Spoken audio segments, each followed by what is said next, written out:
What's up guys, welcome back to another Cichlid Bros video. I'm Alec, this is my basement, and in today's video we're going to do something a little bit different. We're not going to focus on one of my big cichlid tanks, we're actually going to focus on my 60-gallon cube planted tank where we're going to do a little unboxing, so let's check it out.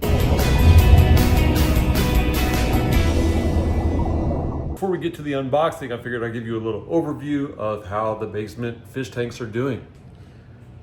So the first one here is our newest tank, the 75-gallon Mbuna tank, where these guys hate the light being off schedule. And this is the middle of the day where I normally do not have the lights on. So as you can see, there are plenty of hiding places for these guys and they love that.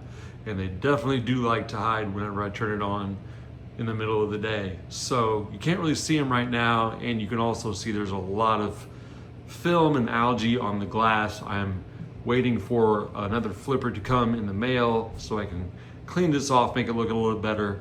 So excuse the mess, but this tank is actually doing really good and these fish are thriving like I thought they would in this densely rocked scape in the 75-gallon. So everything's going good here.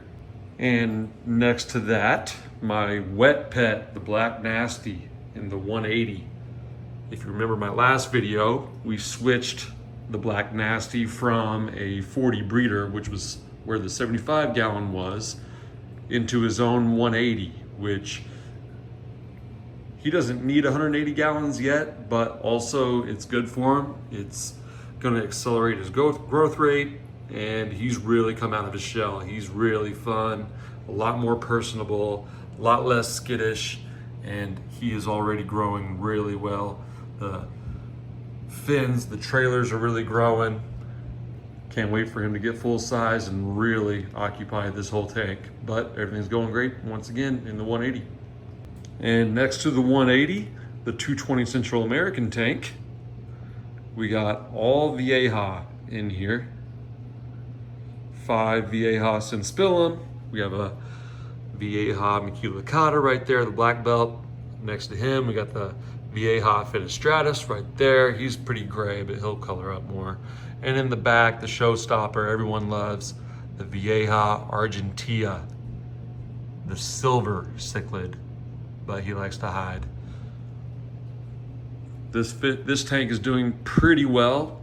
Everybody's doing all right, although I am very surprised at the level of aggression in this tank. These guys are absolutely crazy. I started calling it Alligator Alcatraz.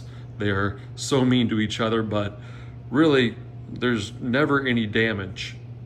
As much as they fight and nip and splash, they all seem to be doing okay. So it's a little scary to watch at times, but I guess all's well that ends well. So the 220 is looking good. I'm still on the lookout for more stocking options in this tank because I do have some more room, and that might be coming up very shortly. And that leads us into today's video, which is the 60-gallon cube and the new fish that are going in it. The 60-gallon cube has been surprisingly popular. My family loves it. You guys seem to love it.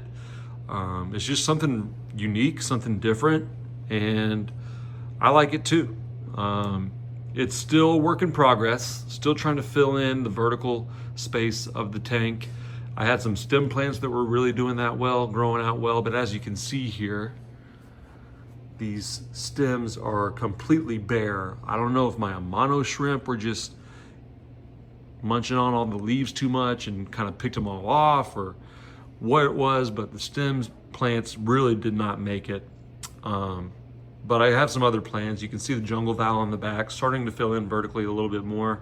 So I think I might do a little bit of those to fill in the vertical space. I do have some guppy grass that will fill in some vertical space and at least provide some protection and some hiding spots for some fish in the short term. Still on the lookout for some low-tech, high-growing plants, and then I want to fill in the foreground here with some more Amazon swords and maybe some Anubias, things like that. So a lot more plant filling in to go here. All right, so getting to the unboxing.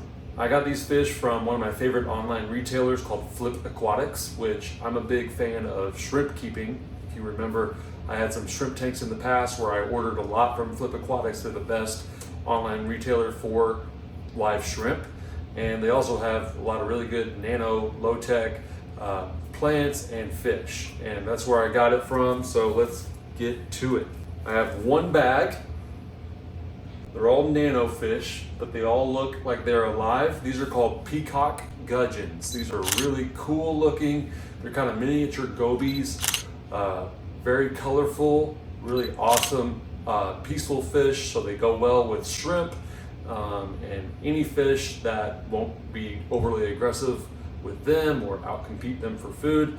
They do like a lot of shade and cover and hideouts, which I plan to give them. I did order some guppy grass, like I said, to give them a little bit more cover. But I think these guys will go really well in this planted tank, especially being 60 gallons. These are more nano fish where they usually go in more like 10 to 20 gallons. So this is a pretty big tank for them. So it should fit in with my 20 cardinal tetras and 10 cherry barbs pretty well. Let's get them floating.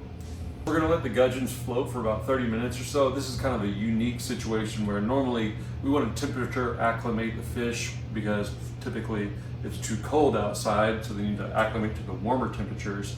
And actually, since I'm ordering in the summer, it's actually too hot outside, so the bag of water seemed a little bit warmer than my tank water is. These fish like 75 to 80 degree water, and that's what I have, and they might be pushing that upper limit in that bag. So that's what we're really acclimating for at this point. And while they're acclimating, I figured we'd go ahead and put the guppy grass in, just floating as a floating plant to provide cover and shade. And also it's really good at absorbing nitrates and keeping algae down, which I have been battling some algae. So all I'm gonna do is just kind of let it float in here and it'll kind of take off on its own. It might become a little unsightly eventually, at which point I'll just take it out of the tank. But for this point right now, I'd be okay with just a little bit of cover of the back because the vertical spacing, like I said, of the tank is a little bit bare. So this will kind of fill that gap in the short term until I get some stem plants. All right, so these fish floated for about 30 minutes. So now it's time to pop them out of the bag and get them in.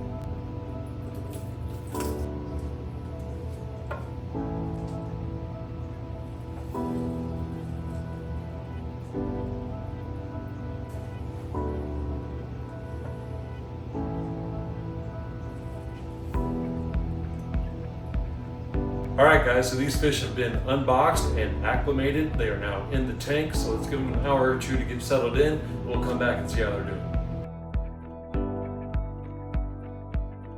All right, here we are a few hours later. The new fish have settled in nicely. They're looking good. They're not quite as colored up and cool looking as they will be. I got a group of 5 because they should show off a little bit better color in bigger groups. They're also good in pairs or 1 male to 2 female trios. And they seem happy in their new home. I think these fish will fit in here very nicely, and I can't wait to update you along the way. So thanks for watching, and we'll see you next time.